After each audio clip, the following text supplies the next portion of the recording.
Bom dia, pessoal. Vamos começar a nossa live. Tudo bem? Nossa convidada já está aqui com a gente. Estou só esperando o pessoal entrando. Bom dia, bom dia, bom dia. Muito bom dia para todo mundo. E que hoje nós vamos começar o nosso sábado, né? Para depois, bom dia, Robertinha, bom dia, Bianca.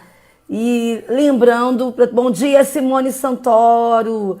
Lembrando que as perguntas nós vamos fazendo na interrogação aqui, tá ok? Então, tá aberta a perguntas, a nossa convidada é sensacional.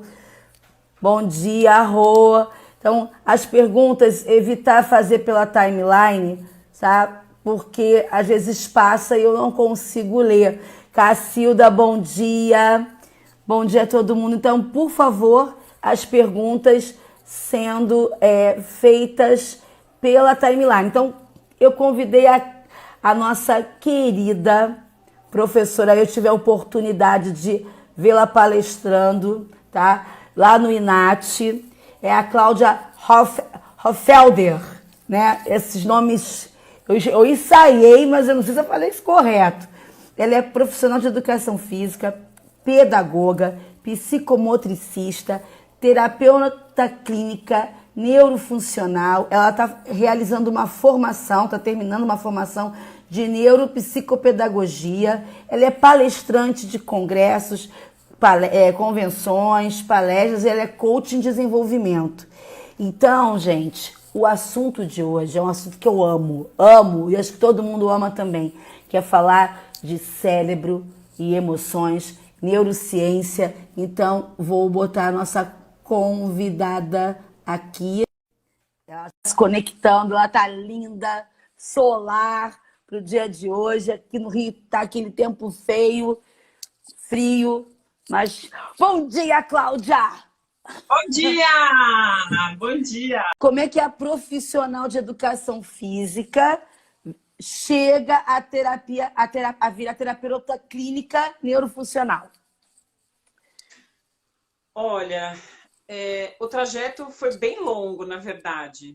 Eu me formei em educação física porque eu gostava muito da área médica, da área de anatomia, fisiologia, e era um curso acessível naquele momento para ser feito.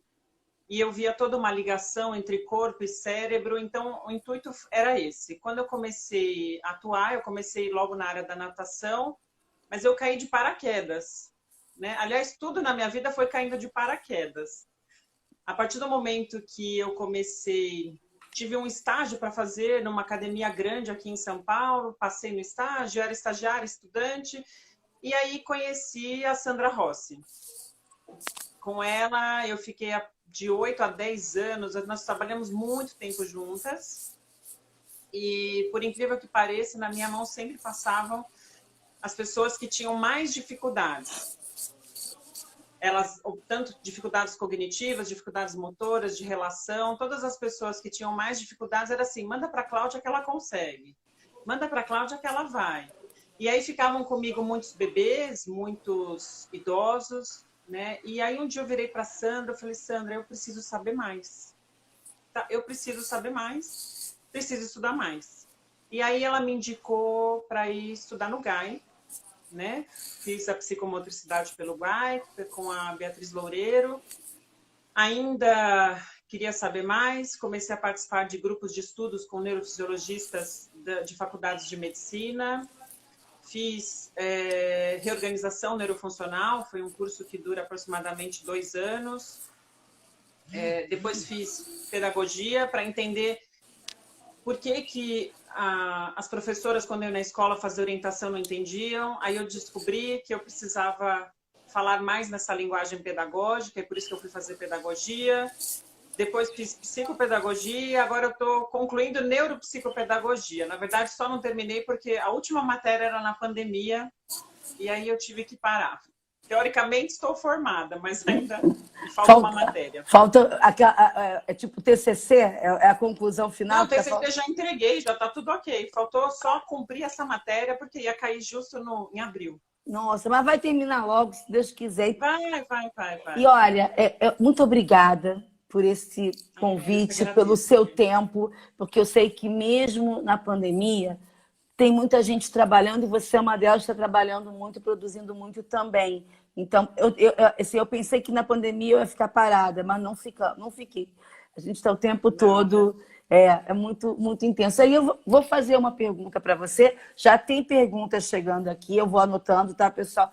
Mas eu vou fazer logo a pergunta que é o tema, né, da nossa live.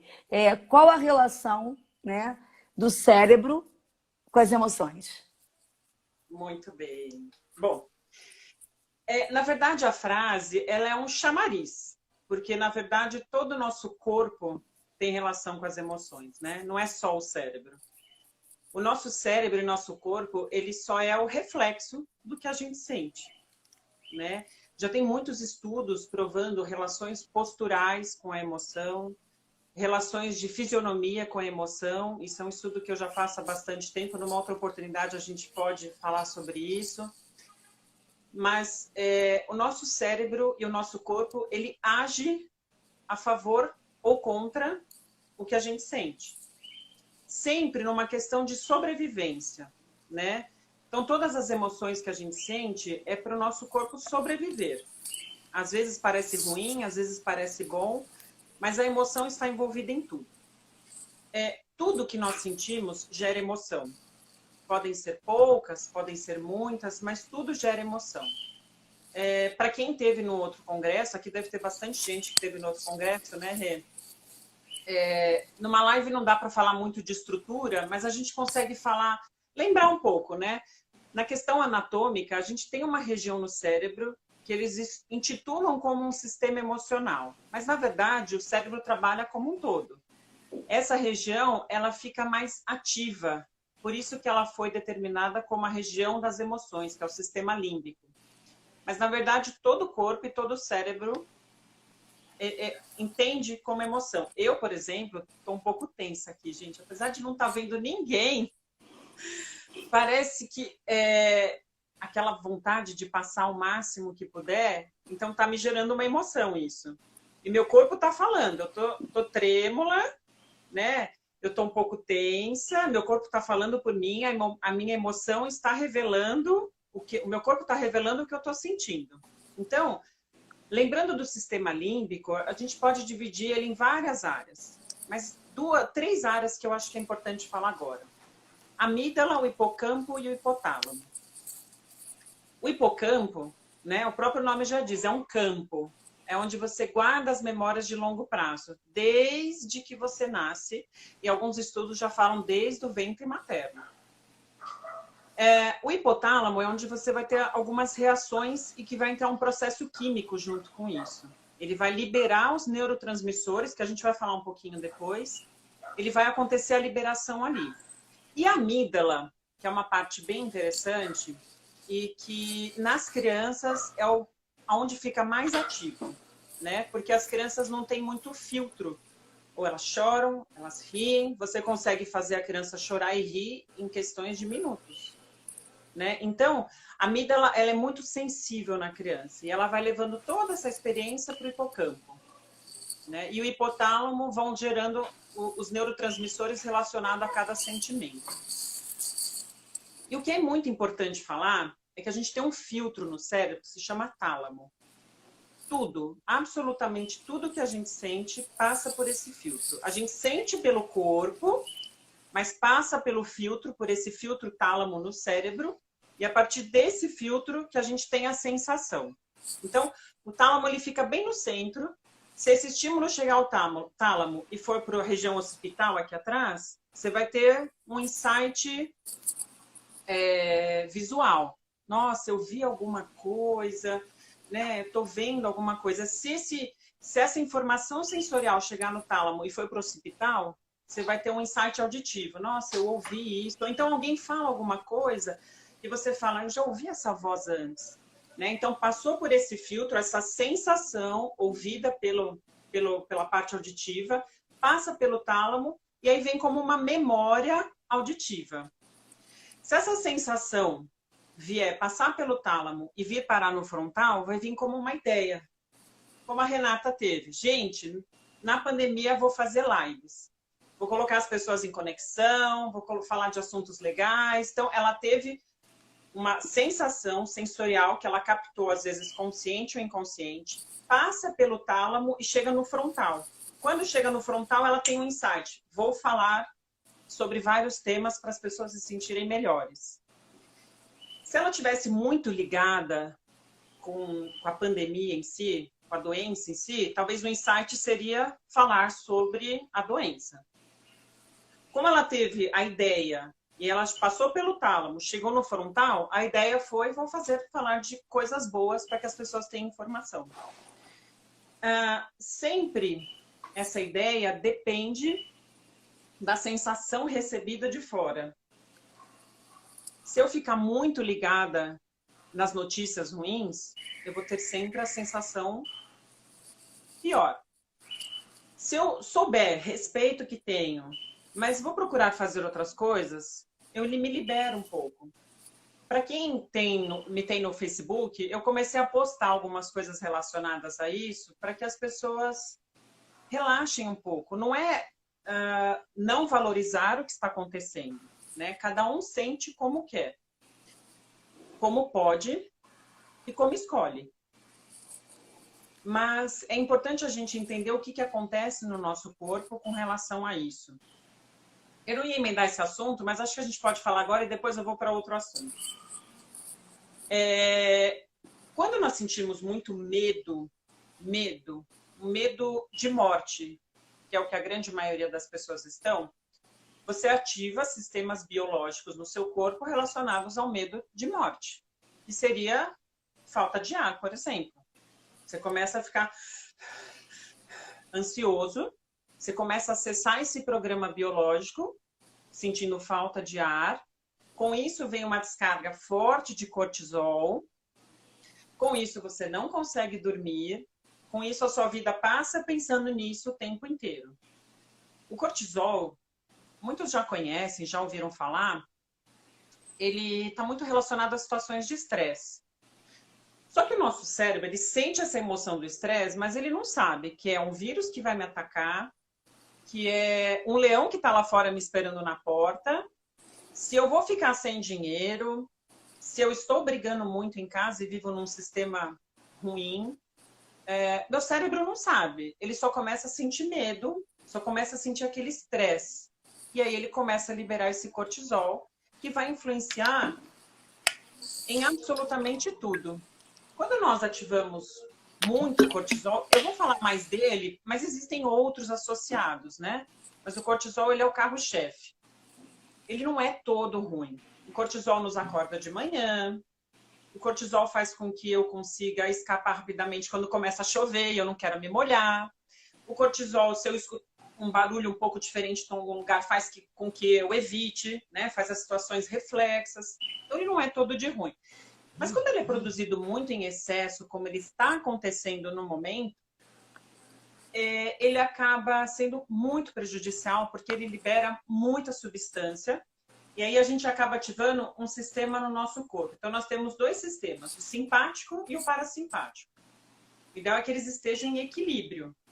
O simpático é aquele que deixa a gente simpático, acordado, falante, faz as coisas, se movimenta.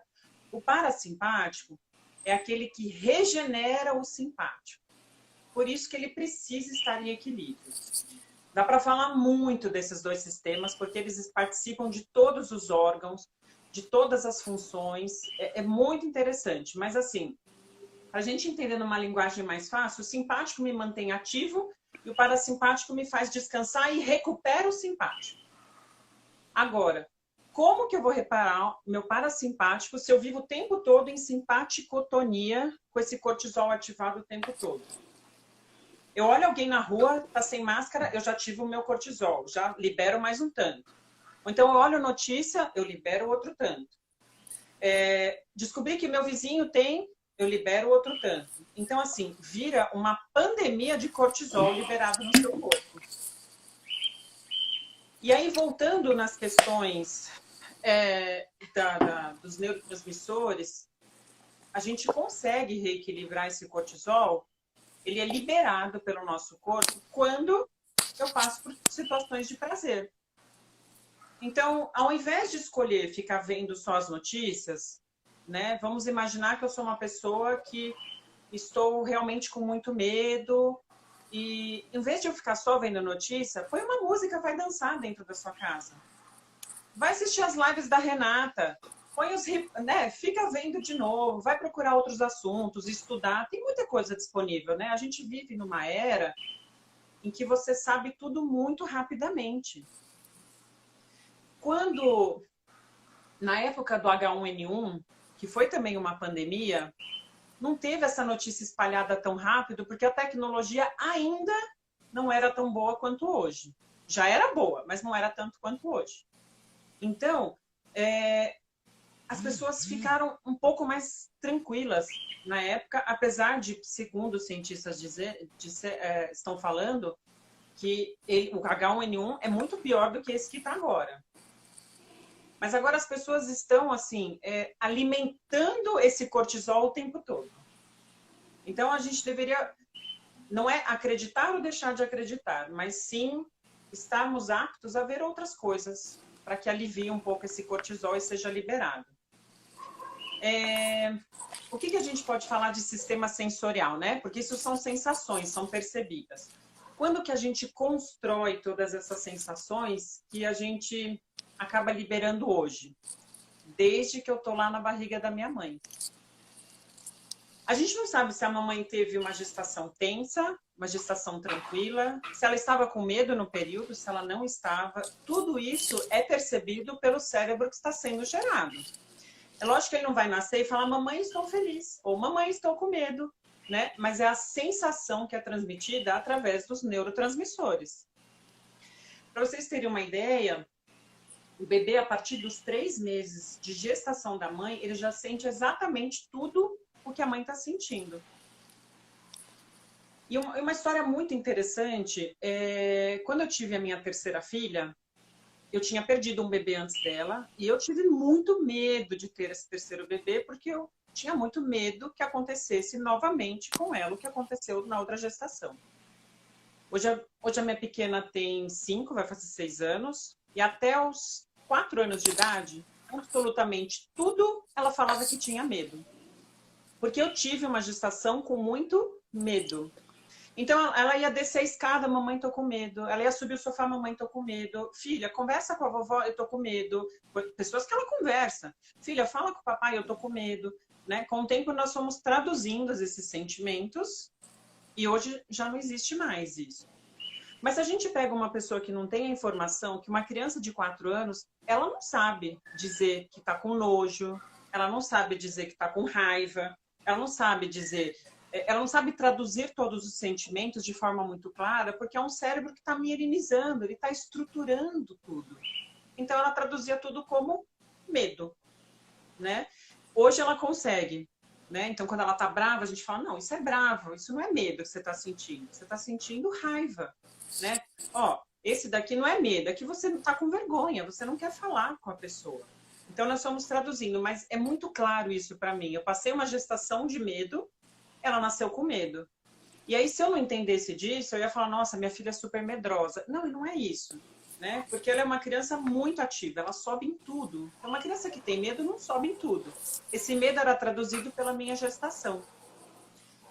Falando do sistema sensorial e falando do bebê, do nascimento, como que a gente pode entender tudo isso?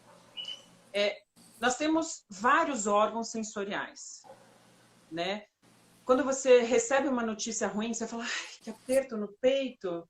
Aí você vai falar assim, que órgão que sentiu isso? Foi o tato? Foi a visão? Foi a audição? Foi o olfato? Foi paladar? Foram esses tradicionais que a gente já conhece? Ou foi um aperto no peito mesmo? Foi um aperto no peito mesmo, porque o meu órgão sente. Na embriogênese, todo mundo liga emoção a coraçãozinho, né? Então, assim, na embriogênese, quando nós estamos sendo gerados, o coração ele fica acima da cabeça. Depois, conforme o feto vai nascendo, isso vai se transformando. Então, será que o coração realmente não manda nas emoções? Não sei. Seria possível, talvez. É claro que não é o coração, né? O cérebro que faz todo esse comando, mas o coração tem uma relação muito íntima com todas as emoções. Quando a pessoa fala assim, ai, me deu um calafrio, ela não sente só isso na pele. Todos os órgãos dentro do corpo estremecem. Ai, não posso nem ouvir falar de coronavírus. Ai, gente, parece que eu não quero nem ver nada mais. Talvez a pessoa comece a ficar com a visão meia turva, porque realmente ela não quer mais falar sobre aquilo. Fora que tem uma questão orgânica, né? Fica tenso o pescoço. Aqui é uma região occipital responsável pela visão. Se aqui tá tenso, a visão embaralha. Não tem como. Então, por exemplo, o bebezinho nasceu com... Agora me fugiu o nome. Com Me ajuda, Rê. Com a torcicolo congênita. Né? Então, ele nasce, às vezes, com o pescocinho mais torto. Isso tem que ser relaxado, tem que fazer trabalho para que isso volte ao normal, para não prejudicar a visão do bebê. Né? Ela vai amadurecer diferente se não for tratado, não é só uma questão postural. Né? E falando assim de visão, audição e tato, o primeiro mês que o bebê nasce, ele é simplesmente reflexo. Sabe quando você toca no bebê, ele está com um mês de vida, 15 dias, você toca no bebê, ele faz... Aí a pessoa fala, ah, ele levou um susto. Não, ele não levou um susto, isso é reflexo. Não tem nada de susto. Então, assim, aí todo mundo chega na casa, vai visitar e fala, shh, o bebê tá... O bebê faz assim, é só reflexo. Quando ele começa a chorar, existe uma questão do medo já envolvido. Aí sim. Então, o bebê começa a chorar de medo em torno de assim, o primeiro mês do bebê, ele é puro reflexo, né? A partir do segundo mês, ele já começa a ter. Ele começa a ver já um contorno da visão das coisas. Na audição, ele começa aqueles sustos começa a ter uma conotação com medo mesmo, com levar um susto mesmo. E ele começa a reconhecer os toques que você tem na pele. Do nascimento até o primeiro mês é sempre reflexo. Depois, no próximo estágio, com 6, 7 meses, a criança começa a ver mais detalhes, né? Então, você está na piscina, né? Os professores que estão assistindo. Se o bebê tiver menos que 6, 7 meses, não adianta mostrar detalhe do objeto que ele não vai perceber. Né? E não adianta estimular, porque o órgão não está pronto para receber o estímulo. A partir de 7 meses, ele está pronto para receber esse estímulo, está amadurecendo, né? Ele abriu a janelinha, podemos trabalhar isso. E aí você pode começar a trabalhar. Isso serve para em casa também. Então, se eu quiser que meu bebê, com 7 meses, segure um círculo fazendo um volante, não tem como, porque para ele ainda não tem sentido. Aquilo é um objeto como outro qualquer. A partir de mais ou menos de 1 aninho, a criança começa a ter uma percepção de profundidade. Mas aí a gente precisa lembrar que é uma percepção inicial. Por que uma criança de 1 ano, 1 ano e meio, 2 anos, 3 anos, o ideal é que não fique em telas? Porque essa sensação de profundidade está sendo amadurecida. E quando eu ingesto numa tela, ela não cria amplitude de visão. Então, quando você fala, mas ele consegue fazer os joguinhos. Sim, normalmente eles conseguem. Porque adestrar, a gente adestra até macaco. Né? É até meio estranho falar assim, mas a criança aprende, sim, porque você está adestrando. Mas o ideal nessa fase é que a gente dê o maior número de possibilidades para que a criança desenvolva plenamente os seus órgãos sensoriais. Visão, audição, olfato, paladar, tato. São esses órgãos sensoriais bem estimulados na forma correta. Quando a gente fala bem estimulados, não é hiperestimulados. Bem estimulados na forma correta, vão preparar para as entradas corretas das percepções das emoções. Então, tudo começa lá atrás. Então, se eu criar meu filho sempre... A minha pequena. Não sobe, perigo, cuidado, não sobe, é perigoso. Ela vai ter sempre a sensação do medo ativa com ela. Qual que é o órgão que vai estar muito, muito ativo? Talvez a audição, né? Porque toda hora ela fica escutando. O tato, a visão, mas aí fica um hiperestímulo para um foco e ela desfoca das outras coisas. Então é sempre importante ter um amadurecimento linear e coerente dos órgãos dos sentidos. As crianças vão amadurecendo isso aos poucos, mas lembrando que, por exemplo, a visão de profundidade, ela termina o amadurecimento dela, se tudo estiver correto, em torno de 8 anos. Tem criança de 7 anos que fica o dia inteiro na tela. Tem problema ficar na tela o dia inteiro? Tem. E se meu filho quiser, você pode estipular um tempo, mas pouco, o menos possível. A minha filha fica em tela? Fica. O menos possível, né? A gente deixa o menor tempo possível. Então, 5 minutos, 10 minutos, né? Para ver uma coisa. Mas a gente tem que ajudar as crianças a entenderem que não é o melhor momento de ter a tela, não é explicando, olha, filha, não é bom para você. É simplesmente não dar à disposição, né? Porque a criança brinca com o que tem disponível. O olfato e o paladar, ele está muito ligado a situações de prazer e desprazer. A conexão ela é um pouco mais rápida. O olfato, então, é direto, né? Ou é bom ou é ruim, né? Eu estou falando muito desses sentimentos, dessas sensações, dessa sensorialidade que vai acontecendo no corpo e no cérebro, vai traduzindo. O cérebro vai traduzindo o que você está sentindo. Então, um depende do outro. Porque elas são a base das emoções. É a base para que todas essas emoções inconscientes se tornem conscientes e virem sentimentos. A partir do momento que a minha emoção virou um sentimento consciente, eu tenho capacidade de imaginar. Porque enquanto emoção, ela é repentina, ela bate e você sente. Se eu dou uma tela, um brinquedo, um desenho, uma coisa pronta para a criança, ela não, por exemplo, na tela, esses joguinhos de tela, a única coisa que libera na criança é o cortisol, que nesse sentido está liberando atenção e concentração, tá? Se o objetivo é esse, está cumprindo. Mas ela só está liberando e ela não está imaginando. Ela só fica fixa naquele modelo. Ou seja, não gera um sentimento relacionado ao que está acontecendo lá dentro. E sim só o prazer da recompensa. Eu jogo, ganho ponto, jogo, ganho ponto. Então, ela ativa um sistema de recompensa no corpo relacionado ao joguinho. Mas ela não consegue traduzir isso para a vida real. Existem muitos estudos já falando disso. Não existe uma tradução do joguinho para a vida real. Ou seja, gera uma emoção naquele momento que joga o jogo, uma emoção excitante, uma emoção de recompensa, gera um sentimento relacionado ao prazer de jogar, mas não um conceito. A partir do momento que eu não formo um sentimento, eu não consigo imaginar.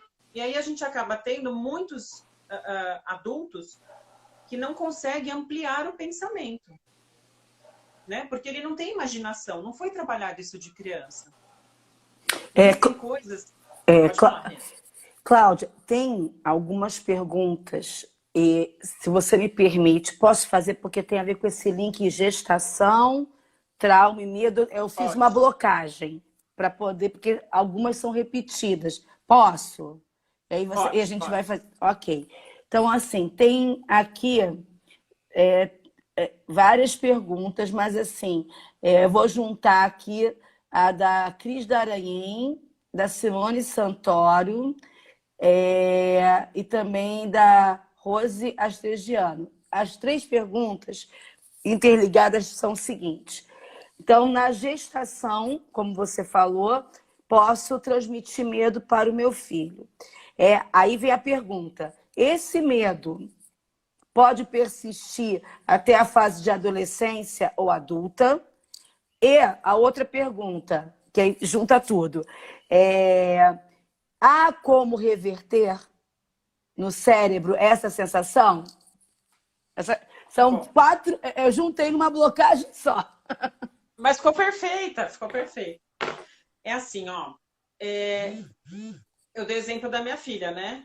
Eu tive uma gestação morrendo de medo. A hora que eu detectei isso, né? Ela começou a falar dentro dos prazos, dentro dos marcos normais. que tudo virava medo, eu dei um link, eu falei, opa, tá um pouco estranho. Ela não tá conseguindo traduzir o que ela tá querendo dizer, né? Porque ela não quer conversar, falar um bom dia no elevador por um estranho, porque ela fala que tem medo. E na verdade não é, ela tá com vergonha, né? Então, assim, como tem como reverter, depende da condução dos pais e da orientação que esses pais vão ter para fazer essa condução, né? Como eu acabo trabalhando isso, né? O meu ciclo de amizades também gira em torno disso, então a gente tem um acesso fácil, né? Olha, tá acontecendo isso, o que você me sugere, né? E eu divido muito, eu troco muito. Então, assim, no meu caso é isso. Então, assim, tem como reverter? Tem, mas tudo está envolvido com o histórico da criança. Então, dependendo do tempo que ela ficou sentindo esse medo, é um período grande. Às vezes precisa de um processo terapêutico. E às vezes o processo terapêutico é a psicóloga, às vezes não. É a psicomotricista? Às vezes não. Às vezes de ir para a escola de natação e soltar o seu corpo e ter contato com outras coisas vai ajudar. Às vezes precisa ir para a psicomotricidade para enfrentar as dificuldades psicomotoras que essa criança teve. Sim, ajuda muito, né? Mas eu não posso defender o meu legado, né? Mas assim, ajuda muito, a gente sabe disso. Então, às vezes, o que eu sempre falo, pode ser numa psicóloga? Pode, né? Então, assim, o importante é ter uma intervenção relacionada a isso. E às vezes tem pessoas, o corpo, ele é só o reflexo da nossa cabeça. E a nossa cabeça e nosso reflexo, ele responde a uma outra energia que vem de fora. E aí cada um responde essa energia como quer. Né? E não, aí você diz assim, cada um responde essa energia como quer, e aí a gente está falando dessa criança, e aí vem uma pergunta assim que está aqui também, assim, é por isso então, Cláudia, que a criança manifesta suas emoções de uma forma muito mais intensa, que não é colocada em palavras, né, do que o adulto? A criança, simplesmente porque não está mielinizado. As vias sensoriais estão sendo construídas, elas estão mielinizando. Para quem lembra, então assim, pegar uma caneta, né? Imagine que isso aqui é o neurônio, a célula transmissora, tá? Condutora, né? Então, o neurotransmissor, que é a substância, vai passar aqui dentro. Em volta dessa caneta, vão se formando umas camadas de gordura, que é a mielina. Quando essas camadas estão bem densas, a emoção, ela sabe mais ou menos o caminho que ela vai percorrer, porque você já viveu aquilo. Por isso que é importante nós termos os órgãos sensoriais muito bem estimulados, para que essas vias de acesso da emoção, elas sejam canalizadas de uma forma melhor. Porque tudo é sensação. Se a Renata sorrir para mim, eu vou sorrir para ela. Se ela ficar fechada, eu vou ficar fechada. Porque tudo é sensação. Mas a criança, ela não tem isso muito bem estruturado ainda. Então, às vezes, brava, ela vai dar um sorrisinho para ver se você dá uma relaxada, né? As pessoas sempre falam, é uma pena que a gente cresce e perde aquela pureza da criança, né? Como não está tudo mielinizado, ela vai tentando, né? Nós, adultos, vamos fazendo o programa de sobrevivência no nosso corpo e a criança também. Ela percebe que de uma forma ou de outra, sem consciência, muitas vezes, ela conquista o adulto com outras coisas, né? Então, essas sensações do medo, dá para ser trabalhado? Dá. Aí tem que procurar o que melhor convém. O ideal é, assim, alguém que consiga identificar o porquê que sente aquele medo. E a partir daí a gente consegue trabalhar. Agora, tem pessoas que não gostam de falar, né? Tem criança que sente muito medo e adora ir para a piscina, vai para a água envelopa a pessoa, né? Ela se sente acolhida, né? Então, tudo depende de como as sensações são recebidas.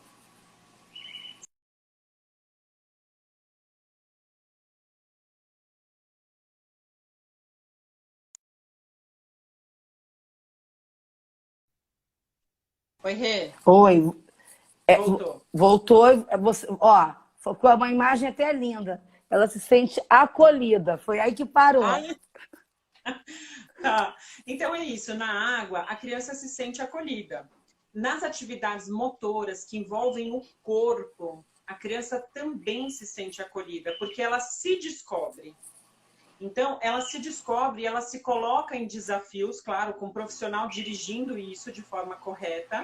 A partir do momento que a criança conhece o corpo dela, ela tem muito mais facilidade de traduzir isso mentalmente, de traduzir isso em sentimento. Então, as terapias corporais são excelentes para esses casos, né? Porque você acaba lidando com o medo que está no seu corpo, no seu sentir, no seu sentimento, e exteriorizando ele de uma forma corporal, que às vezes é o que faltou também lá atrás. E você, Cláudia, aí vem aquela pergunta que, continuando, por que que isso persiste ainda, muitas vezes, na adolescência e no adulto? Foi por falta de alguma intervenção? Olha, o adolescente é um caso à parte, né? Nós já fomos adolescentes, né? O adolescente ele tem muitas dúvidas, ele tem essas dúvidas que são colocadas para ele mesmo e vindas de fora que geram muitos medos, né? Então, o adolescente, para a gente ter uma ideia, nós temos várias regiões no cérebro que vão se estruturando. A última que se estrutura é o córtex, é a parte de cima, que é aquela que faz eu planejar, estruturar, saber o que eu quero com coerência. Para vocês terem uma ideia, essa região ela só se forma aos 21 anos. Ela termina a formação dela aos 21 anos. Então, o adolescente, ele já tem parte desse córtex formado e ele já tem essas questões muito elaboradas dentro dele, mas ele não tem as respostas ainda. Porque esse córtex ainda está em formação, né? Quando essas coisas persistem ainda na vida adulta, aí a gente precisa entender desde pequeno o que está acontecendo, o que fez aquele bloqueio acontecer, né? Eu trabalho com isso dentro desse coach de desenvolvimento. Então, a gente faz uma identificação do que a pessoa... o que fez desencadear aquilo, né? E a partir do momento que você identifica o que você está sentindo, você tem mais condições de saber o porquê que aconteceu aquilo, né? Por que minha pele está arranhada? Porque eu coço todo dia. Bom, então eu vou parar de coçar. Por exemplo, né? Dá um exemplo muito, muito simples. Então, a gente precisa ajudar a identificar isso, mas na idade correta. Quando a criança, até 10, 12 anos, mais ou menos até uns 10 anos, não é o ideal falar, olha, você está com medo do quê? E dá muito... A criança precisa sentir nessa fase, ela precisa ainda perceber através dos sentimentos, porque isso vai dando mais razão para a imaginação e ela começa a ampliar os seus horizontes. Quando você dá a resposta pronta, essa amplificação não acontece. Tem mais algumas perguntas aqui. E também fiz uma blocagem também, que algumas perguntas são muito parecidas. Então, assim, teve a Sabrina, teve a Elaine, teve a Elisane, teve um grupo grande aqui e mais outras pessoas que fizeram perguntas assim, como nós podemos identificar que estamos superestimulando, né, as nossas crianças. E aí, Cláudia, a maioria aqui é professor de natação ou também trabalha com outras coisas, mas essas perguntas foram direcionadas principalmente na natação, tá? Quando a gente observa que estamos fazendo essa superestimulação para essa criança, e aí começa a ter desprazer ao invés de prazer. Bom, o corpo fala pela gente, né? Essa criança tensa, essa criança rígida, aquele estímulo não está adequado. Acho que todo professor consegue perceber isso, né? A questão é o olhar melhor para a criança. Como que as reações corporais delas estão? Se ela sente muito medo de ir para o fundo da piscina, talvez tenha que arranjar outra estratégia de levá-la, né? Falando de novo da minha filha, ela teve esse episódio muito forte. Ela tá na piscina desde sempre, nada desde sempre, porque eu vim da natação e eu acho que isso é muito importante. Ela começou, eu não quero ir para o fundo porque eu tô com medo, e ela super nada. E aí eu conversei com a professora, eu falei, olha, ela está com medo. Não, mas eu falei assim, eu não me incomodo, você pode pôr a boia, deixar ela ir de boia. A professora foi um amor, super acatou. E ela falou, não, realmente, precisa desbloquear. Então, quando a gente percebe que está super estimulando, tem que dar um passo atrás. E como que a gente percebe? Pelos níveis de excitação da criança, né? Se ela está muito eufórica, ela não consegue prestar atenção em todos os comandos que você está dando. Talvez tenha que explicar isso no raso. Ou então, eu estou montando uma aula que tenha muitos estímulos. Será que ela está tendo tempo de construir cada estímulo daquele? Transformar aquela emoção em sentimento e sentimento virar imaginação? Né? Então, talvez, propor algumas aulas um pouco mais clean, mas explorar mais aquilo. Então, vamos dar um exemplo simples, né? Então, a professora colou lá uns bichinhos na parede relacionados à Páscoa, vai. Então, aquilo ali gera uma emoção, a criança, a hora, ela já associa ao coelhinho da Páscoa, né? Ou então, é que não tem nenhuma data próxima pra gente falar, né? Vamos falar da Páscoa. Festa junina. Festa junina. Pronto, então vamos falar de festa junina. Aí a professora colocou lá os desenhos da festa junina colou na parede da piscina, e aí disso já guarda o brinquedo, já sai batendo a perninha, já sai... Por que não explora aquilo, né? Coloca, onde você foi no primeiro, vamos mergulhar, vamos levar de um lado para o outro. Agora vamos pegar e vamos colocar na pranchinha e vamos batendo perninha cantando uma música de festa junina. Lógico, falando isso com crianças um pouquinho maiores, né? Senão a gente vai ficar aqui dando todas as faixas etárias. Mas, assim, construir algo em cima dessa questão festa junina, para que a criança elabore sem emoção, sentimento e imaginação. Então, pode colocar como norteador isso. Gerei emoção? Construir um sentimento? Gerou imaginação? Então, tá legal. Agora, se a criança fica queimando essas etapas, talvez está super estimulando. E aí fizeram uma pergunta assim, essa mesma regra vale para fora da piscina também? Sim. Então, por exemplo, meu filho tem um monte de brinquedo. Eu quero que ele gere emoção com o brinquedo, ele gere um sentimento com aquilo, entenda que foi dado por fulano, sentimento de gratidão, que aquilo gera uma alegria muito grande porque eu estou usando aquilo, e depois ele começa a imaginar que aquilo se transforma num outro brinquedo. Quando eu consigo dar essas 3 questões para a criança trabalhar, então, emoção, sentimento, imaginação, tá correto. Agora, se eu superpoluo o meu ambiente, seja na área escolar, né? Você vê aquelas salas de pré-escola, você fala, Jesus do céu, é colorido, é lindo, né? Mas, assim, é lindo para leigos que não entendem. A criança fica tão... Ela não sabe o que ela vai mexer primeiro. Agora, tem salas que você conhece que é tudo mais clean. Então, os papéis são brancos, são papel pardo e tal. E quando vem o colorido, vem para enfatizar aquilo.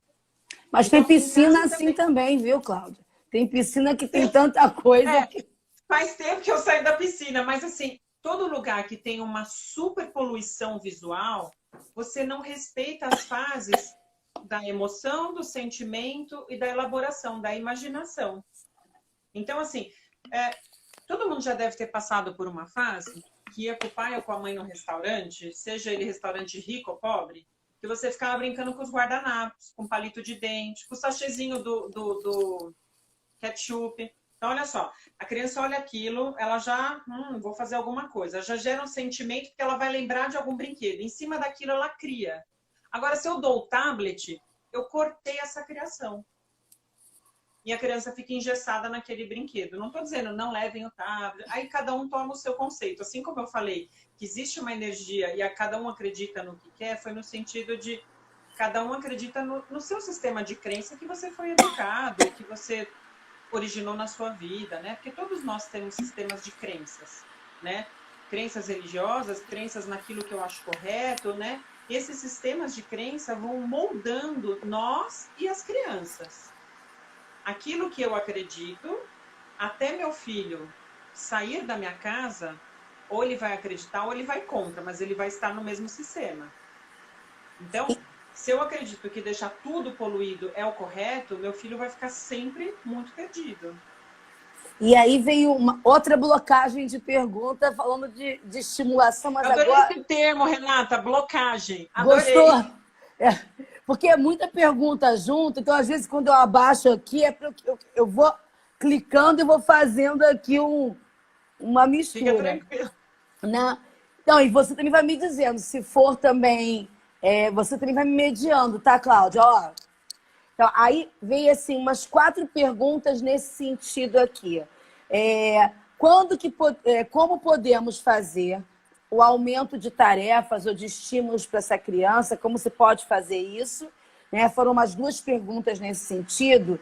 E, juntando com isso, o que você acha, né, das crianças atuais, dessas agendas diárias das crianças, onde tem música, natação, culinária, inglês, Kumon, escola, explicadora, balé, karatê.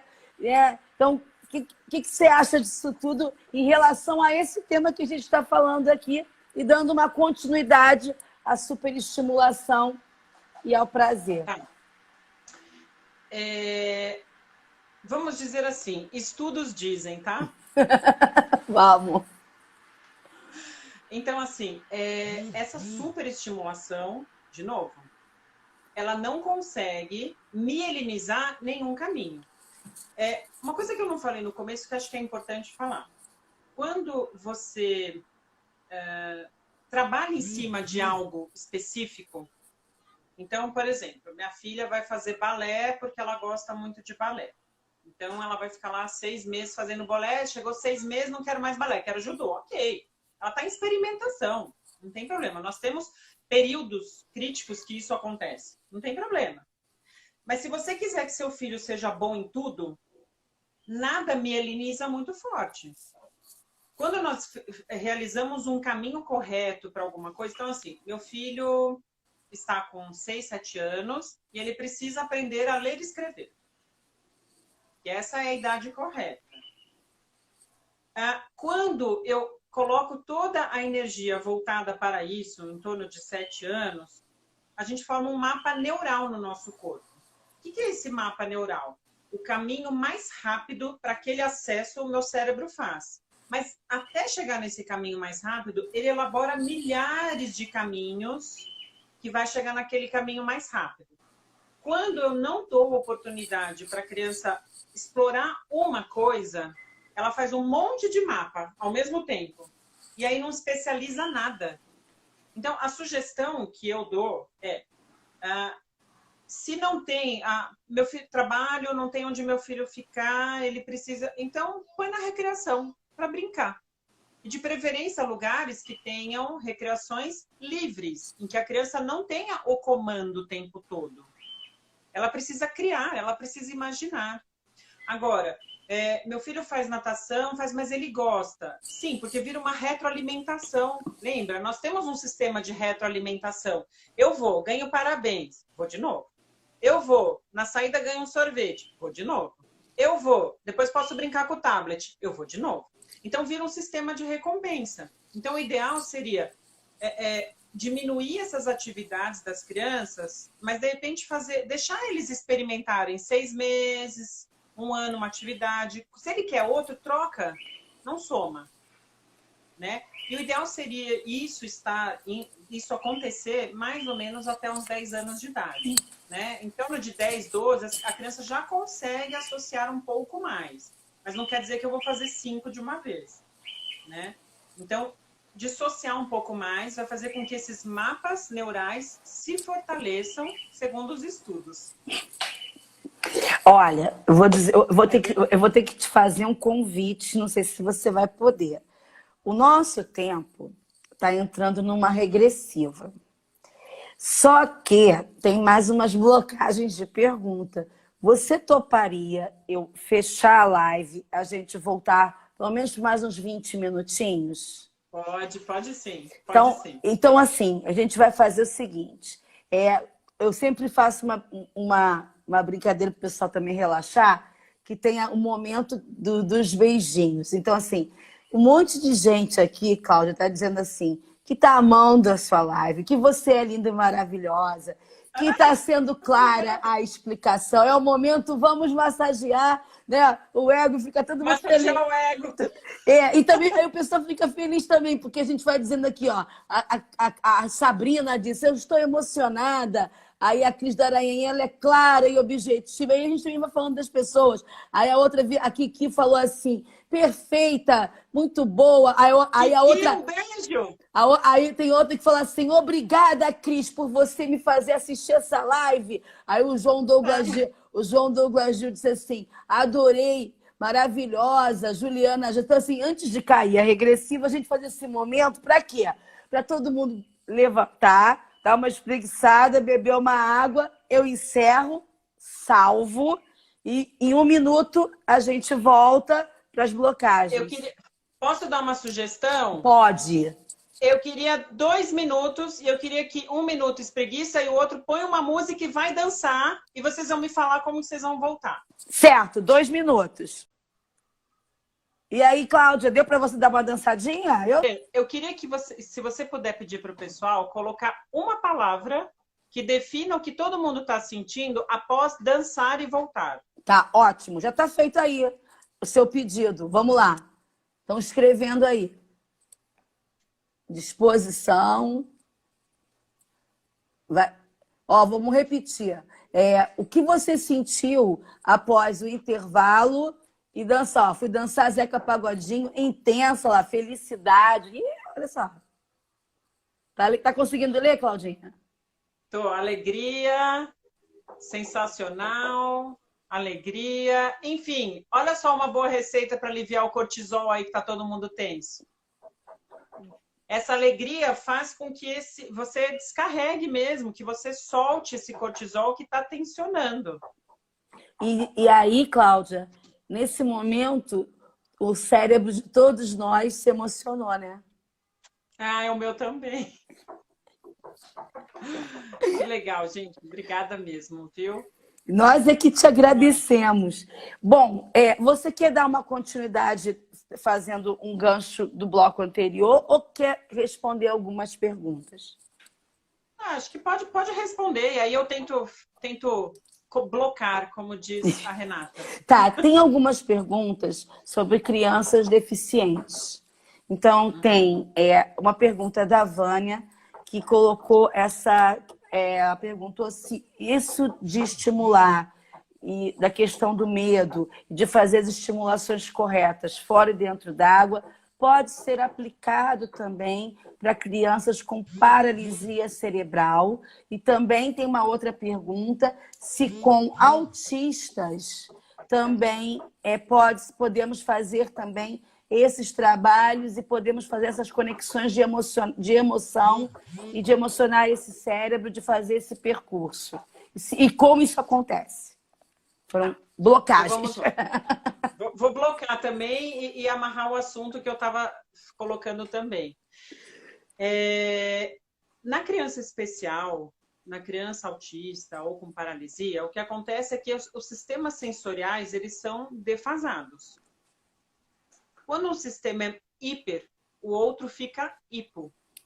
Então, quando o sistema é muito estimulado, o outro fica hipo. Então, vamos pensar numa criança autista, né? No TEA. Geralmente, eles têm o paladar e o olfato muito, muito ativado. Então, não é um estímulo que ele precisa receber. Mas os outros estímulos não estão maduros o suficiente. Isso não tem medida. É só estando com a criança para a gente saber. Agora, pegar uma caneta, riscar a mão, passar uma lixa na mão, isso trabalha só o externo. A questão está aqui dentro. O que faz com que o sistema sensorial se desenvolva corretamente é o movimento. Isso é fato. É o movimento. Não adianta ficar estimulando de outras formas, né? Passando esponjinha. Isso ajuda a estimular o externo. Mas a defasagem sensorial, ela acontece no cérebro. É aqui dentro que traduz errado aqui fora.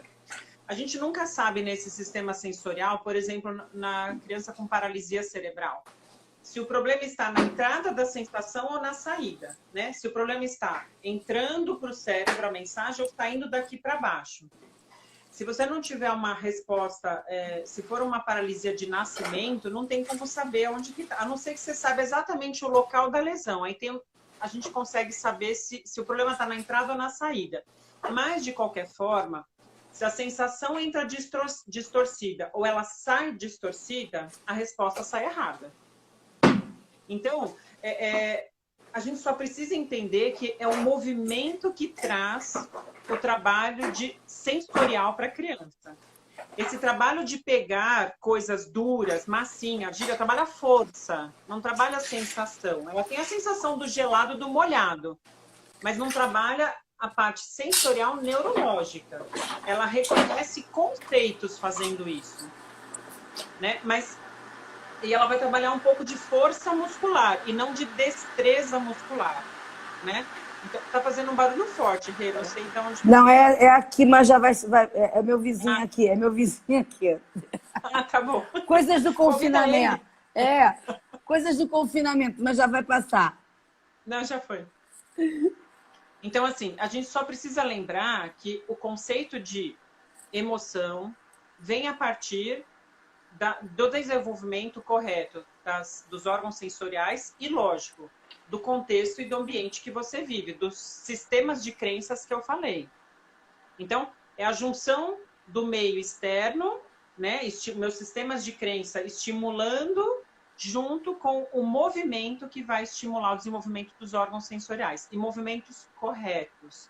A criança precisa fazer todos os processos, desde o espernear, o rastejar, o engatinhar, para que todo esse sistema sensorial desenvolva neurologicamente. Então, dá 1000 possibilidades para a criança trabalhar com a mãozinha, não necessariamente vai trabalhar essa apreensão correta. Porque essa apreensão correta, essa aquisição, ela acontece só no córtex. E o córtex, ele começa um desenvolvimento um pouco mais efetivo a partir de 7 anos. Ele vai finalizar o amadurecimento aos 21 anos. Por que uma criança de 4 anos tem que pegar no lápis e escrever o nome se a região responsável por isso não está pronta? Ela vai usar outros caminhos. Aí o mapa neural dela vai ficar enorme e aí ela não consegue usar o resto do cérebro para outras coisas. A gente tem que otimizar o cérebro. O nosso cérebro, ele sempre faz um processo de otimização. Ele quer usar o menor caminho possível para liberar todo o resto para as outras coisas. Agora, se eu tiver que explorar uma coisa muito cedo, ou vamos falar novamente da paralisia cerebral e do TEA. Se esse cérebro não está pronto para receber aquele estímulo, não adianta eu ficar trabalhando coisas que uma criança de 15 anos faria num cérebro que está em desenvolvimento, que não está com 15 anos. Eu tenho que voltar, eu tenho que retroceder para desenvolver muito bem essas questões neurológicas. E isso, na paralisia existe uma lesão orgânica, né? E mesmo quando você trabalha corretamente esses órgãos dos sentidos, eles têm melhora. Mas, de novo, não é uma melhora superficial. Ela tem que ser interna. E para ser interna, tem que ter movimento. Você não tem noção, nessa sua fala, para as crianças com deficiência, o que está surgindo de pergunta aqui, em relação... eu vou ter que fazer umas 2 blocagens aqui. Tá? Vamos fazer uma outra live de perguntas. Porque assim, não, a Aline já botou assim, faz mais 1 hora. Não podemos, senão vai ser um Globo Repórter. Não vai ser uma live. Gostei. Vai ser um Globo Repórter. O cérebro, as emoções, o que comem, o que vivem, como fazem, porque a gente já está ficando, já, né? Mas assim, vou fazer aqui 2, mas já tá... Olha só, Aline, calma. Eu já vou convidar a Cláudia para a 3ª temporada e a gente faz mais uma live meio dupla. Eu fiz 2 blocagens aqui, mas eu vou separar, tá? Porque eu acho que cabe... São dois momentos diferentes. A primeira blocagem, ela coloca assim, em relação às escolas. O que você vê, né, das professoras de escola, como você analisa que podam cada vez mais as crianças né? E tirando o movimento, diminuindo os espaços de movimento para fazerem só reprodução de trabalhos gráficos e de motricidade fina. Olha, eu vou ter que defender as professoras, mas não do que elas fazem, e sim dos sistemas que elas são cobradas. É lógico que muitas professoras não sabem disso porque não aprenderam. Lembra que eu falei no começo? Eu fui fazer pedagogia para tentar entender por que as pessoas não entendiam o que eu falava. E aí eu entendi. Isso não é passado, né, na faculdade. Eu fiz magistério, Cláudia, e não é passado. Eu fiz, antes de educação física, eu fiz magistério, e não é passado. É porque, na verdade, esse boom de neurociência, ele está vindo agora, né, de uns anos para cá. Né? Então, assim, apesar de muita maquiagem, né, eu não sou novinha. Então, na minha época também não tinha. Então, o que acontece? As professoras fazem o que são passados. O que eu acho, tá? E aí vira um achômetro, vira um claudismo. Que existe uma falta de uma estrutura lá em cima, governamental, uma pessoa que saiba como conduzir esse novo BNCC, para dizer o que é importante ou não, e a partir daí for desenvolvido. Agora vamos pensar. A professora sabe que não é bom, mas ela faz. Ou ela não sabe que não é bom e faz também, porque existe um sistema, né? Eu não posso atacar os professores porque eles cumprem regras. E aí, quando você começa a entender como acontece o amadurecimento do cérebro, você fala, puxa, alguma coisa está errada. Tem muitas correntes, inclusive, que falam que a criança tem que ser estimulada desde cedo, né? E aí são correntes como homeopatia, alopatia, sabe? Eu não sei se eu sou alopatia ou homeopatia, mas assim, uma corrente prega uma situação, a outra corrente prega outra situação. A frase que eu sempre digo é da sábia professora que eu tive, a Beatriz Padovan. Ela dizia que aquele que segue o que a sábia natureza nos dá tem menos chances de errar. Então, entender de onde vem essa natureza, entender como desenvolve esse cérebro, entender como que acontece, seria um princípio. Talvez a gente precise ir até as escolas e explicar como que funciona isso. Só que aí nós temos um governo que coloca as crianças no primeiro ano aos 5 anos de idade, né? E aí as escolas particulares vão ter que ir seguindo isso. Por isso que eu digo, teria que ter alguém mais capacitado lá em cima para ir descendo isso, né? E existe uma cobrança dos pais também por produção, né? Isso para mim ficou muito claro nessa pandemia, quando a minha filha vai fazer online. Eu falei, gente, fazer online aos 5 anos. Tá, vamos ver. Eu achei super bárbaro, porque assim, eram encontros de 15 minutinhos, uma questão social que eu acho super importante nessa fase, uma troca que aconteceu com a professora. Ela pediu uma atividade para a criança depois fazer com os pais em casa. Perfeito isso. Agora, esse monte de conteúdos que vai derramando... Gente, a criança tem dificuldade de atenção e concentração dentro da escola. Imagine online. Aí o pai fala assim, sim, mas ele joga se deixar o dia inteiro. Sim, mas ele joga num jogo engessado. Quando você tem que prestar atenção, não está engessado. E aí você tem que ter o seu sentimento envolvido para conseguir prestar atenção. Se você não tem o sentimento, só a emoção envolvida, você não vai querer ficar, porque é chato. Agora, se você tem o sentimento de compaixão pela professora, de empatia por ela teve um trabalho lascado para fazer aula, porque, olha, elaborar aula online é muito mais difícil. Né? Meus parabéns para as professoras, porque é muito mais difícil. Então, assim, eu não vejo uma culpa do professor em si, eu vejo uma culpa do sistema. E aí é difícil a gente achar, mas eu acho que deveria vir lá de cima, sabe? Pessoas mais capacitadas no governo para redigir esse BNCC e colocar o que é importante para a criança. Então, o ideal seria que a criança tivesse aula de educação física na escola todos os dias. Isso, do pequeno ao médio. Porque no pequeno está construindo cérebro, está construindo atividades motoras, estão organizando esse cérebro de forma hierárquica. No mais velho, o que faz? sistema simpático super ativo, cortisol a mil, porque o professor cobrando, faz a lição, tem que fazer e tem que fazer. O que o esporte vai fazer? Diminui esse simpático, entra o parasimpático, equilibra de novo, o cara consegue prestar atenção de novo na aula.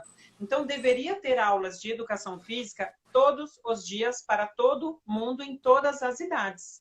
Parece que você está lendo as minhas blocagens. Porque a segunda... É impressionante. Porque a segunda blocagem também está ligada a isso. Mas colocando também um outro questionamento. Eu também concordo com você que deveria ter, sim. Eu também dou aula em escola de educação física. E, assim, cada vez mais vão tirando ao invés de aumentando, né? Mas porque existe uma exigência, né? A gente quer conteúdo, o pai quer conteúdo, mas às vezes o pai também não sabe. Ele não sabe exatamente o que ele está pedindo.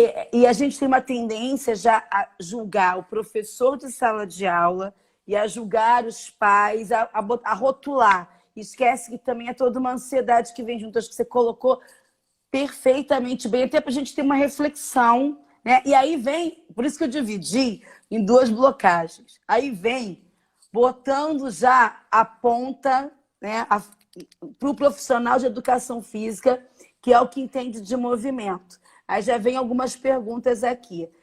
Que alguns profissionais de educação física, ou na piscina, tá? Ou na quadra, ao invés de promover os movimentos, tá? Dentro das idades, de acordo, eles estão paralisando as crianças. Isso foi uma pergunta. O que você acha disso? E a outra pergunta foi: o que você acha de professores de natação que, ao invés de aproveitarem a água, o espaço para o corpo se movimentar, ficam de 10 a 15 minutos fazendo trabalhos de motricidade fina em borda de piscina? Calma, Cláudia, tem mais uma. E o que você acha de professores de educação física de escola que, ao invés de ter já tem seus poucos tempos de aula, e nos poucos tempos de aula que tem, promovem muito mais a imobilização da criança do que a movimentação? Agora é com você. Olha, eu vou responder da seguinte forma. O corpo é tudo. Então, vamos usar o tempo de melhor forma, explorando o que é possível dentro dos movimentos corporais e globais. Né? Essa motricidade fina pode deixar para dentro da sala de aula, né? E mesmo assim, dependendo da idade. A criança ganha muito mais se o professor, por exemplo, da piscina, coloca os tapetes fora da piscina e põe ela para se rastejar no chão do que ficar trabalhando a motricidade ali na borda da piscina. Lembrando que essa motricidade, ela é uma motricidade que só é externa, ela não está sendo trabalhada aqui dentro, dependendo da idade da criança, ela não está refinando com isso. Mas não vem uma crítica ao professor que faz isso, é como ele aprende. Né? Não é uma crítica ao professor está errado, é como ele aprendeu. Então, talvez entender melhor como funciona o mecanismo neurológico de aprendizagem seja uma coisa interessante. Por que é tão importante as crianças passarem por todas as fases de desenvolvimento? Por que é tão importante? Não conseguiu, tem que voltar, tem que fazer. O mapa neural não ficou bom, ele ficou disperso. Então, não dá para pular para uma próxima etapa queimando a outra. Né? Então, assim, essa questão do sistema sensorial, que eu falei que um é hiper e outro é hipo, quando, por exemplo, eu coloco a criança na tela para trabalhar muito, ou então, vamos falar na motricidade fina, se eu ficar muito, eu estou trabalhando ali o contato dele com os materiais, e vamos supor que esteja trabalhando um pouco mais o tato, a visão, mas assim, de novo, é muito superficial. O desenvolvimento ele acontece internamente com movimentos globais. E tem movimentos específicos, que é lá que a gente faz depois que nasce. A gente rasteja, a gente engatinha, é ali que vai se construindo tudo isso. Né? Então, por exemplo, no processo terapêutico, a gente faz muito isso. Né? Então, se for uma coisa, brincar de motricidade fina, ok. Estimular a motricidade fina com coisas minuciosas, acaba sendo um trabalho que não vai ter grandes repercussões. Pode fazer como uma variação, mas não tem uma repercussão neurológica, se for a intenção. Mas, de novo, não tem culpa do professor fazendo. A informação chega desse jeito também. Assim como eu disse que tem informação que chega, essa semana mesmo recebi de uma amiga uma informação de um texto que ela leu, dizendo que a gente tem que estimular os bebês desde cedo, porque se ele teve atenção por aquela brincadeira no tablet, ele tem que ficar, porque está trabalhando a atenção. E, na verdade, não está fortalecendo neurologicamente nada, ele está fortalecendo uma atenção engessada. Acho que eu respondi, né? Respondeu perfeitamente. E aí vem uma outra blocagem. Então, Cláudia, você acha importante que nós, professores de educação física, psicomotricistas, porque tá bem variado aqui, tá? Fisioterapeutas, tenhamos que entender melhor sobre integração sensorial. E aí vem outra pergunta. O que você recomenda de literatura ou de curso para as pessoas terem uma introdução sobre isso, para poder entender isso na criança? Olha, a integração sensorial, se ela for essa que trabalha motricidade fina, texturas, né, que vai muito para o tato, ela não faz a integração sensorial dentro de muitos estudos, mas dentro de outros estudos faz. Eu não posso dizer o que é bom, o que é ruim, eu posso dizer do meu trabalho, né? A integração sensorial ela é muito mais profunda do que a gente vê, porque que tipo de integração sensorial tem numa sala toda colorida com os objetos todos coloridos?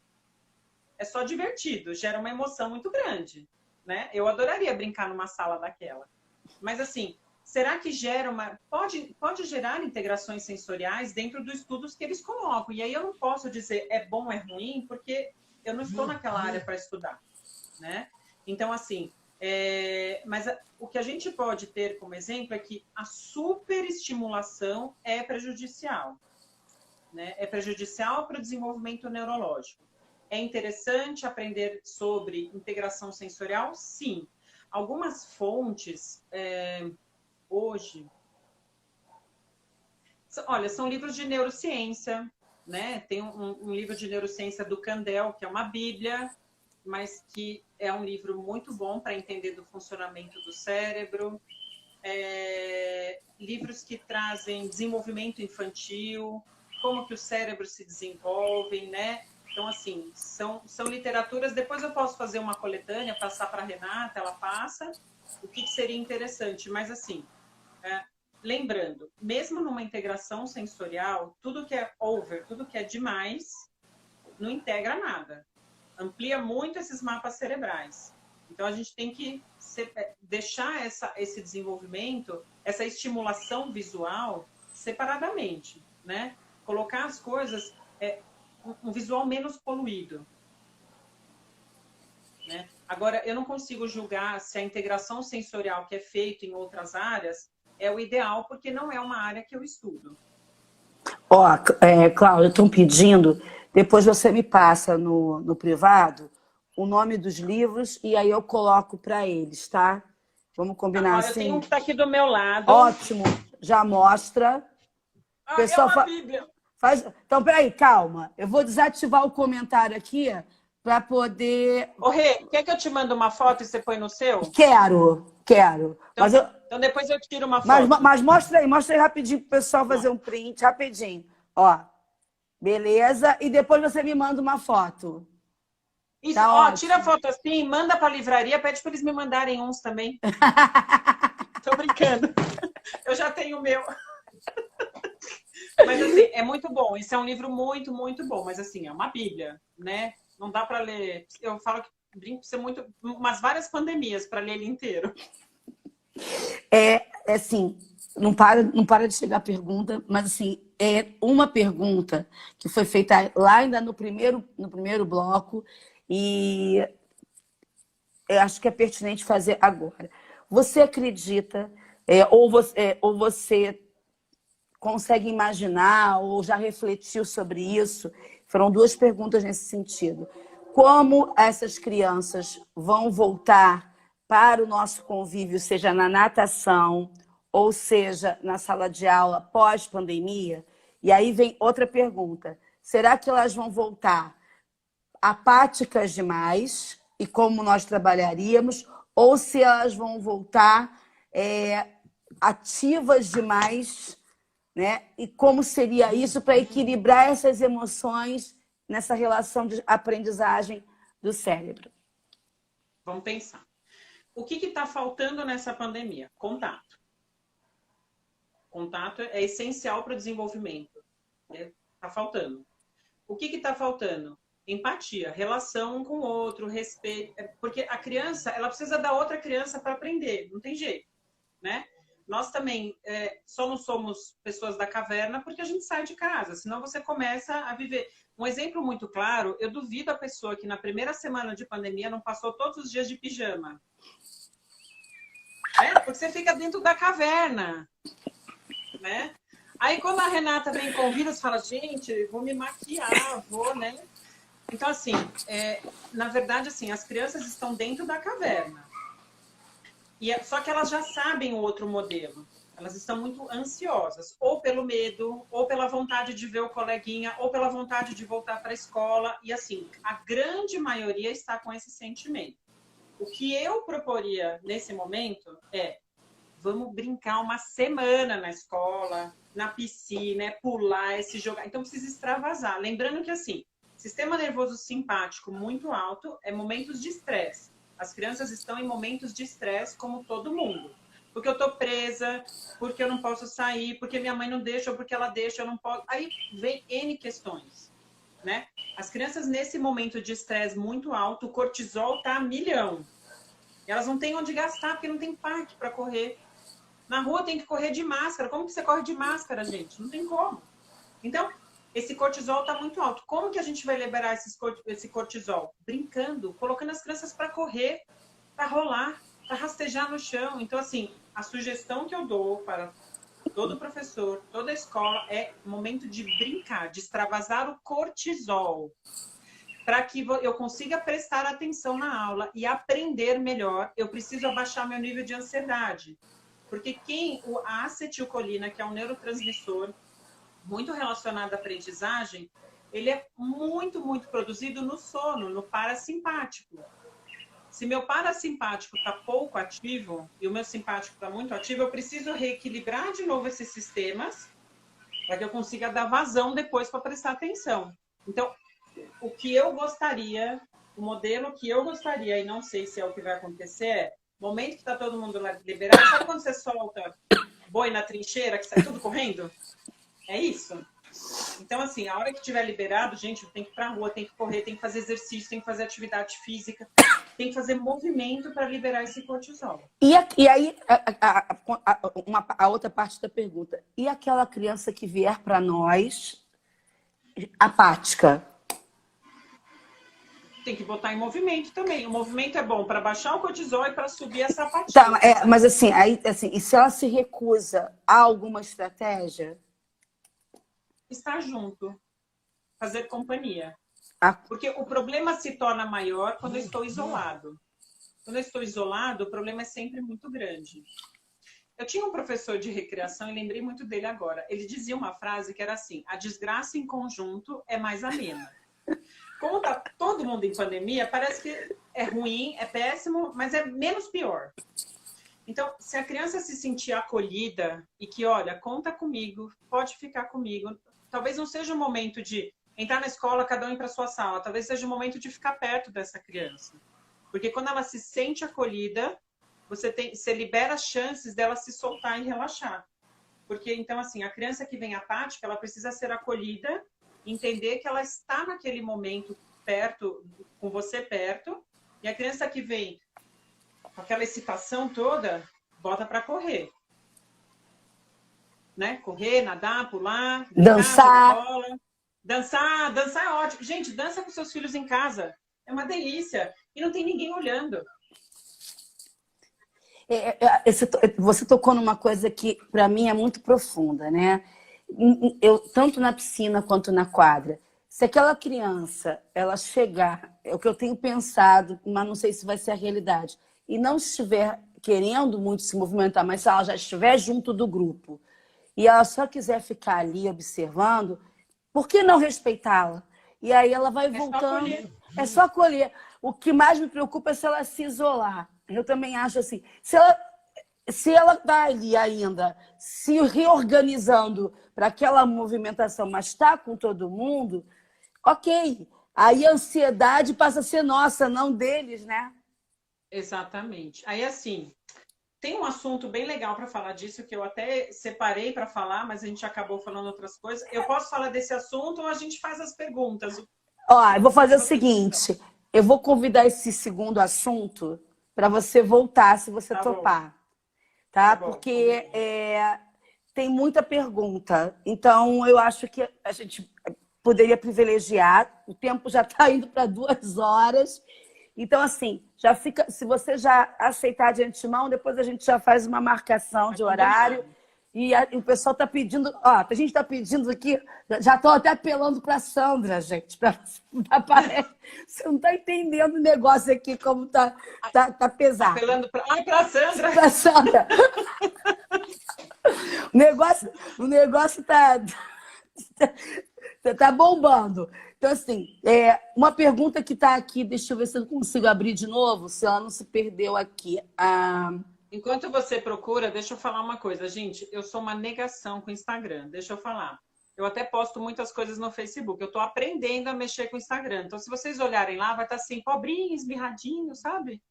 Eu estou aprendendo, mas eu chego lá. Aqui, peraí. Aqui, ó. Eu abri aqui. Os professores estão usando mais o Quarteto Fantástico e não trabalham os movimentos. Quem falou isso foi o personal da Almo Saúde. Eu não entendi a pergunta. Eu gostaria até que ele colocasse para a gente novamente aqui, né? Será que foi Porque uma pergunta ou um comentário? tá como pergunta, porque é na interrogação, entendeu? Tá como pergunta. Não seria quadrado num quadrado e não estão se preocupados, não estão preocupados com o movimento? Não sei, foi uma pergunta. Mas mesmo assim, se o Dalmo estiver aqui, eu peço para que ele coloque. Tem outra blocagem aqui. Pode? Pode. Pode. Então, assim, mais uma vez, voltando para as crianças autistas. Muitas vezes colocam rótulos de que as crianças autistas não aprendem ou não têm emoções. Como você desconstrói esse pensamento? Não Eu já é verdade. assim, Eles têm sentimentos, eles têm emoções. Sim, eles percebem as coisas. Mas, de novo, eu não sei se eles têm um problema, uma dificuldade nessa sensorialidade neurológica, tá? Não é no tato, não é pegar as coisas, não é isso. Né? Eles têm uma dificuldade nessa integração neurológica feita através do movimento. Vou deixar bem claro que é diferente da integração sensorial proposta, tá? Eu não estou julgando a integração sensorial porque eu não conheço. Mas dentro do que eu conheço, essas crianças têm uma disfunção na integração de todos esses sensores, porque eles, na captação do movimento, isso não aconteceu. A criança autista, ela sente sim. O que você falou de sentimento e emoção? Que ela não tem sentimento? que ela não, Ela não aprende, por isso ela não aprende. Porque vieram umas não é 2 ou por 3 isso. perguntas, porque isso muitas vezes é passado, entendeu? E aquela história, não é culpa, é uma questão de quem passa isso, né? Lá de cima, né? É, Quem passa? é, Então, assim, se a criança que tem um autismo, ela vier com mais comorbidades como uma paralisia cerebral que afeta córtex frontal, aí pode ser que ela não entenda mesmo. Agora, se ela tiver, a grande maioria só tem o TEA, só tem o transtorno do aspecto autista. Elas percebem tudo, elas entendem, elas têm emoção. A grande questão é, lembra, existe uma via de entrada e uma via de saída para o cérebro. A gente não sabe se está na entrada, de como ela recebe essa informação, se ela é distorcida, ou se é como ela manifesta essa emoção. Então, a gente não sabe se o problema está nos neurônios de entrada ou nos neurônios de saída. Isso não tem exame, não tem como detectar. A gente só sabe que para desenvolver todo o sistema sensorial de forma mais adequada, a criança tem que passar pelas fases de desenvolvimento lá da primeira infância e muito bem passadas. São elas que vão fazer essa construção. Agora, tem criança que precisa mais tempo, tem criança que precisa menos tempo. A grande questão é, eles têm sim, mas a gente não consegue medir, porque muitos deles não são nem verbais. Então, a gente não consegue medir o quanto ele entende, não tem um exame, né? Até porque as pessoas levam muito pouco em consideração emoção e sentimento. Porque não tem exame. Você não vai no laboratório e fala, deixa eu ver como eu tô feliz, tira sangue e dosa. Deixa eu ver como eu tô triste, tira sangue e dosa. Não existe medida para isso. Então, o fato de não ter a medida faz com que as pessoas deixem de lado essas coisas. Então, assim, o autista, ele entende, mas às vezes não consegue manifestar da forma correta. Ou então, ele manifesta só o pouco que ele entendeu. Mas dizer que ele não entende é muito errado. Eles entendem, sim, sentem, sim. Só que eles não manifestam como nós, que não temos o autismo, né? E muitas vezes, o autista, ele tem uma hipersensores em alguns órgãos e hipo em outros. Mas a gente também tem que lembrar que os órgãos sensoriais não é só visão, audição, tato, paladar e olfato. Todo o nosso corpo sente. Todo o nosso corpo tem receptores. Aliás, professores de educação física estudam muito isso com Junqueira, eu acho que é o nome do autor. Junqueira traz muito esses próprios receptores, só que a gente só passa batido por eles, leu, fez a prova e esqueceu. Então, quando eu vou abraçar alguém que eu não gosto muito, além da minha pele sentir, o meu estômago também sente um aperto, né? Eu também não quero chegar perto, né? Então, assim, a criança autista, às vezes a sensação na pele, ela é muito hiper. Outro dia eu tinha uma paciente minha, muito curiosa, já adulta, né? E aí eu virei para ela, falei assim, você quer fazer algumas sessões online? Ela falou assim, não sei, eu fico meio constrangida, né? Eu falei, eu sei por que você não quer. Porque quando eu te olho nos olhos, e na tela não tem para onde você escapar, parece que eu estou te olhando através de você. Então vamos combinar? A gente faz e eu não olho para você. Perfeito.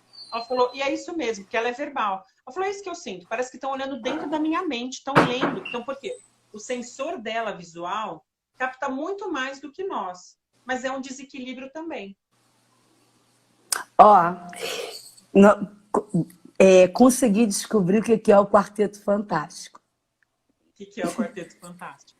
Handebol, futebol, voleibol, entendeu? Que massa!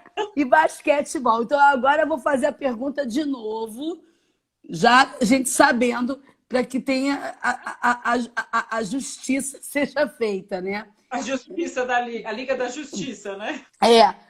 Então, tem muito professor usando mais o Quarteto Fantástico e não trabalhando movimentos básicos e fundamentais. O que você acha disso?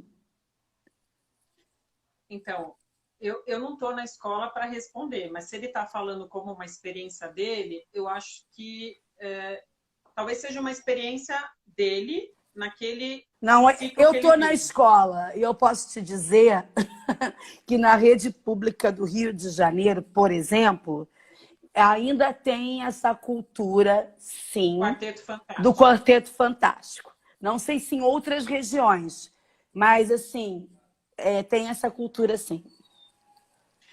Na verdade, assim, eu conheço professores de educação física que trabalham em escolas que não trabalham o Quarteto Fantástico. Eu sou uma. Prioridade. Exato, exato. Então, isso, o que eu acho? Eu acho que não é bom. Mas o que fazer tem que vir uma questão de sistema. Esses professores precisam passar por readaptações, estudos, entender o que acontece, porque não dá para despejar um conteúdo sem fermentação. Como que eu vou entender? Então agora todo mundo tem que rolar na quadra. Tá, para sujar roupa? Não, para machucar o braço? Né? A pessoa precisa entender o que está fazendo. Então, assim, dentro de todas essas questões, é o que o adolescente vai falar. Para quê? Né? se não tiver uma explicação lógica para isso, o Quarteto Fantástico funciona melhor, no sentido de não gerar emoções negativas. Mas é bom para o desenvolvimento? Não. É bom para extravasar cortisol? Sim. Agora, se eu pego aquele aluno que não quer fazer voleibol e ele quer futebol, o cortisol dele vai a milhão, porque ele de novo vai ficar estressado.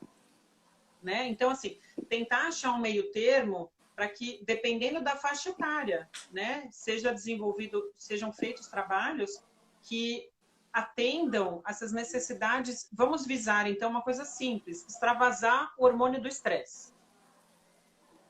Então, se para isso vamos jogar futebol, mas aqueles outros não querem, tem que dividir a quadra. É que, na verdade, sabe, existe uma cobrança enorme e um reconhecimento minúsculo para um professor de educação física. Então, eu acho que precisa ser feito um trabalho de base, entender como que funciona todo esse desenvolvimento neurológico, às vezes de uma forma simples, como eu estou trazendo. Olha, o hormônio faz isso, o hormônio faz aquilo, tem que trabalhar isso para extravasar. Pronto, acabou. Né? Então, assim, o Quarteto Fantástico realmente ainda deve ser usado como ele está trazendo, não é o ideal. Mas como transformar isso, a palavra é transformar, e transformar dá trabalho. E se não fosse trabalhoso, teria outro nome.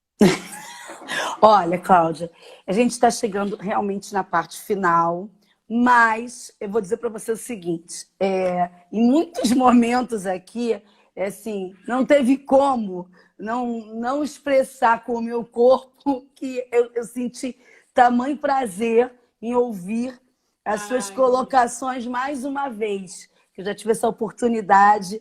E muito obrigada, porque, assim, primeiro, eu quero agradecer a Cacilda Velasco, que passou eu tô me arrepiando inteira. Eu também, que passou esse contato teu para mim, que fez essa ponte, porque eu acho que a vida é feita de pontes, né? Com certeza. Da gente ter construído esse contato que eu fiz um contato com você lá e você não me viu, mas eu te vi há um tempo atrás numa palestra e agora a gente está aqui, né, nesse momento e todo mundo, um monte de gente que nós não estamos vendo, estão demonstrando através de palavras, de emojis, o que estão sentindo e agradecer e deixar assim, as considerações finais para você, onde as pessoas te encontram. A questão dos livros a gente já combinou que você vai mandar para mim e que também já está combinado, gente. Já está combinado, ela vai voltar. Tá bom, tá bom. Põe para rolar para mim, para eu ver. Porque depois você vai ver, né? Vou te mandar tudo. Tá bom, tá bom. Porque assim, respondendo as perguntas, vai ficar salvo, depois vai ficar salvo no canal do YouTube. A Cláudia recebe também tudo para ela passar para quem ela quiser e para ela poder ler. Você vai se divertir com os comentários, porque assim, maravilhosos. Então, assim, Cláudia, muito obrigada. Desculpa para todos que ainda não consegui fazer as blocagens todas, mas a Cláudia vai ficar com a parte final e vocês vão poder depois perguntar para ela diretamente, né? Pelo direct. Eu ensino você a responder pelo direct. E pelo Facebook. E dizer assim, muito obrigada por esse sábado maravilhoso que emocionou os nossos cérebros, os nossos corpos e o nosso dia, tá, Cláudia? Muito obrigada mesmo. Obrigada, Renata. É engraçado que, mesmo estando na tela, esses coraçõezinhos subindo, dá uma emoção, né? Dá. E com você, então, você encerra. Obrigada, gente. Obrigada muito, Renata, por esse momento. Não é uma coisa que eu faço com muita frequência. Eu confesso que no começo eu estava toda trêmula, agora eu estou toda emocionada. O meu corpo está falando da minha emoção. Eu acho que foi muito pouquinho o que eu consegui falar, né? Esse tema, ele é muito abrangente, ele é muito grande, mas tudo que eu falei ou não são baseados em estudos que a gente lê. Lembrando que não tem o certo ou errado, né? Então, assim, não é um julgamento do que é correto, do que é errado.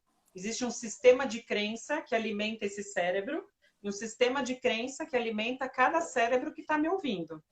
E aí, dentro desse sistema de crença, a gente vai somando e subtraindo o que gosta e o que não gosta, né?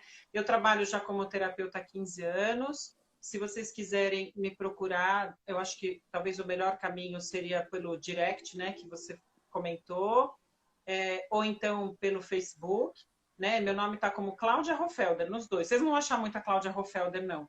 É bem difícil esse nome, aliás, poderia ter mais gente. Então, assim, é bem... aliás, esse ano eu estou bem feliz, porque eu comecei a encontrar algumas pessoas, depois desse grande boom da internet, mais pessoas, né, com o meu sobrenome. Mas, assim, eu respondo com o maior prazer, dentro das minhas possibilidades. Eu vou mandar os livros para a Renata e agradeço muito esse momento, principalmente a Renata e a todos que participaram. E você agora vai, e você vai voltar, né? Já está combinado. A gente vai marcar na agenda. E agora você já perdeu todo o medo da live, porque agora você já está... e se você estava tensa e o seu corpo estava tenso, você disfarçou muito bem. Ah, que bom! É porque eu dancei. Tá bom. Gente, vamos dançar, chacoalhar esse esqueleto aí. Vou até fazer um desafio. Vocês me mandem pelo direct temas que vocês gostariam ou temas que a Cláudia falasse na próxima live para eu poder levar para a Cláudia e a gente descobrir o tema. E amanhã, meio-dia, nós temos uma live com a professora Marina Guedes sobre educação física escolar e psicomotricidade, tá? Então, esse é para o pessoal da quadra da escola, mas também é aberto para todo mundo. Maravilha, maravilha. Um beijão. Um beijo. Beijo, foi muito bom. Foi ótimo. Obrigada a todos. Obrigada. Um beijo. Beijo.